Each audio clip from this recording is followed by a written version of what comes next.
გააზრება და განსჯა ანტიდოტი. ჩვევების დაბადების ხარია ის, რომ შეგიძლია ზედმეტი ფიქრის გარეშე ვიმოქმედოთ. უარყოფითი კი ისაა, რომ პატარ-პატარა ხარვეზებს უყურადღებოდ ტოვებთ.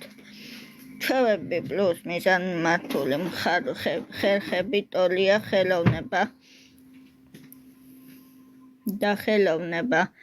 გააზრება და განსჯა არის პროცესი, რომელიც საშუალებას გაძლევს მუდამ აკვირდებოდე შენი ქმედებების შედეგიანობას. რაც უფრო ვეჭიდებით იდენტობას, მით უფრო რთული ხდება მის მიღმას და განვითარება.